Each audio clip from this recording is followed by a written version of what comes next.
Bea Cukai Tanjung Emas sebagai Gate of Central Java memiliki peran yang vital dalam perdagangan internasional lintas negara, baik melalui pelabuhan laut maupun udara.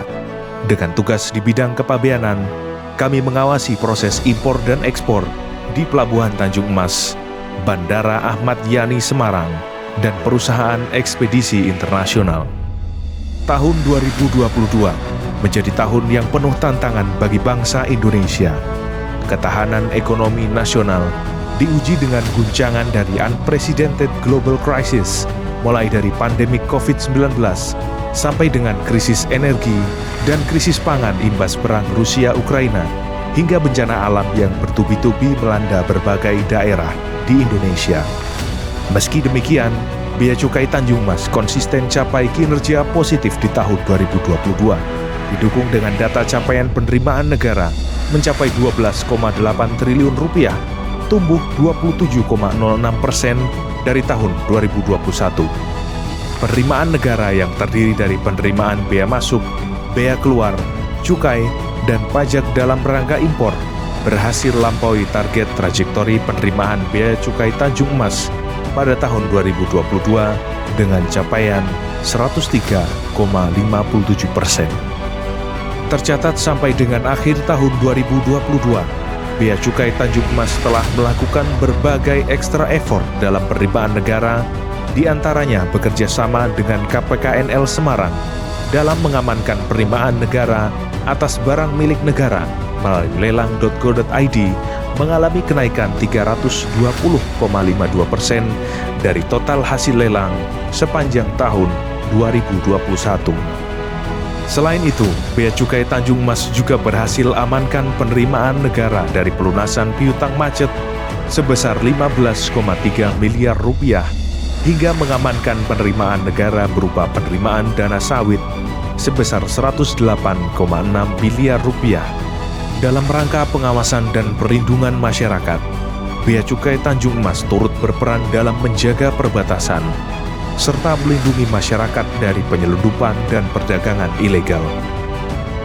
Pada tahun 2022, Bea Cukai Tanjung Emas telah melakukan penindakan sebanyak 477 surat bukti penindakan yang bernilai 231 miliar rupiah dengan penyelesaian berupa sanksi administrasi, reekspor, penetapan barang dikuasai negara, barang milik negara, dan penyelesaian lainnya. Sementara 7 penindakan yang diserahkan kepada pihak yang berwenang berupa narkotika, psikotropika, dan prekursor yang terdiri dari 11.050,7 gram metamfetamin dan 390 butir alprazolam kepada Polda Jawa Tengah dan BNNP Jawa Tengah, serta 1 bukti penindakan dari pelanggaran atas hak kekayaan intelektual. Di tengah kondisi ketidakpastian ekonomi dunia, Bea Cukai Tanjung Emas tetap kukuhkan perannya sebagai trade facilitator dan industrial assistance dengan memberikan fasilitas pelayanan dalam kegiatan impor didominasi oleh bahan baku dan barang modal yang mencerminkan berlanjutnya penguatan aktivitas produksi dalam negeri seiring dengan peningkatan permintaan sektor industri pengolahan yang diharapkan memberikan kontribusi positif untuk peningkatan dan pertumbuhan ekonomi terutama di Jawa Tengah. Kegiatan ekspor di Pelabuhan Tanjung Emas mencatatkan nilai ekspor sebesar 121,04 triliun rupiah dengan pertumbuhan 41,02% dibandingkan tahun 2021. Dengan didukung kenaikan ekspor komoditi unggulan di Jawa Tengah dari sektor manufaktur yang masih tumbuh kuat seperti furniture, garment, sepatu dan alas kaki, kayu semi olahan, dan barang dari kulit. Sepanjang tahun 2022, Bea Cukai Tanjung Emas raih beberapa prestasi, di antaranya rapor hijau atas capaian aksi Stranas PK dari Komisi Pemberantasan Korupsi, penghargaan dari Kepolisian Daerah Jawa Tengah atas upaya pengungkapan sindikat jaringan narkoba internasional, penerapan penggunaan CEISA barang kiriman atau consignment note terhadap importasi barang pekerja migran Indonesia menjadi inovasi terbaik mewakili Direktorat Jenderal Bea dan Cukai pada kompetisi inovasi Kementerian Keuangan. serta penghargaan dari Direktur Jenderal Bea dan Cukai dalam Lomba Inovasi Pengelolaan BMN. Sejak tahun 2020 sampai dengan saat ini, Bea Cukai Tanjung Emas telah menjalin kerjasama dengan seluruh stakeholder di Pelabuhan Tanjung Emas terkait pelaksanaan program National Logistic Ecosystem yang diharapkan dapat meningkatkan kinerja logistik, menciptakan iklim investasi yang baik, dan meningkatkan pertumbuhan ekonomi sekaligus global competitiveness bagi Jawa Tengah. Setelah pengimplementasian NLA, dwelling time di Pelabuhan Tanjung Emas tercatat mengalami penurunan dari 6,1 hari menjadi 2,8 hari.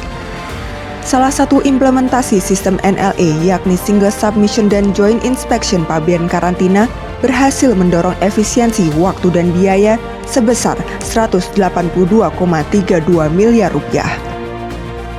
Bea Cukai Tanjung Emas terus berkomitmen menjaga kualitas dan kredibilitas layanan dengan standar internasional kepada pengguna jasa melalui sistem manajemen mutu berbasis efektivitas, efisiensi, dan akuntabilitas, serta sistem anti penyuapan yang didasari nilai integritas dengan terus mempertahankan ISO 9001 dan ISO 37001 yang telah diraih sejak 2021.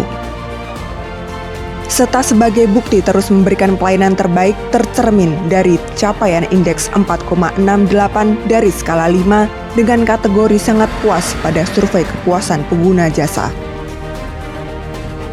Bea Cukai Tanjung Emas terus melaksanakan perbaikan melalui program reformasi kepabeanan dan cukai yang meliputi 4 inisiatif strategis, penguatan integritas dan kelembagaan, penguatan pelayanan dan pemeriksaan, penguatan pencegahan dan penindakan pelanggaran, serta peningkatan penerimaan negara dan dukungan ekonomi. Menyadari pentingnya wanita dalam mewujudkan cita-cita pembangunan bangsa Indonesia, Bea Cukai Tanjung Emas mengedepankan prinsip kesetaraan gender dan memberikan kesempatan kepada seluruh pegawai, baik pria maupun wanita, untuk belajar, berlatih, dan mengembangkan diri. Setelah berhasil meraih predikat wilayah bebas korupsi, kami berkomitmen membangun wilayah birokrasi bersih dan melayani melalui berbagai inovasi. Salah satunya adalah layanan aplikasi beacukaiEmas.id. Semenjak diluncurkan tahun 2021, kami terus mengoptimalkan pelayanan sistematis melalui aplikasi unggulan, mudah, cepat, dan real-time. Bea Cukai Tanjung Emas menciptakan lingkungan kerja yang kolaboratif dan memacu kreativitas serta inovasi pegawai melalui konsep ruang kerja masa depan dan activity-based workspace yang telah diresmikan oleh Menteri Keuangan Republik Indonesia pada tanggal 22 Oktober 2021 menuju Kemenkeu Government 4.0. Dan sebagai peran penting ASN sebagai perekat dan pemersatu bangsa, tanggung jawab sosial kami memberikan bantuan kepada masyarakat sekitar terdampak pandemi COVID-19 berupa hibah BMN X Kepabeanan dan Cukai yang bermanfaat bagi masyarakat yang membutuhkan. Kami menyadari usaha kami tak berhenti hanya sampai di sini. Berbagai tantangan yang menanti menjadi api semangat kami untuk tetap berkarya dan berinovasi sebagai tanggung jawab kami kepada negeri. Bea Cukai jadi salah satu penyokong utama negara kita. Kredibilitas dan integritas jadi satu modal utama. Mari terus mengabdi untuk negeri.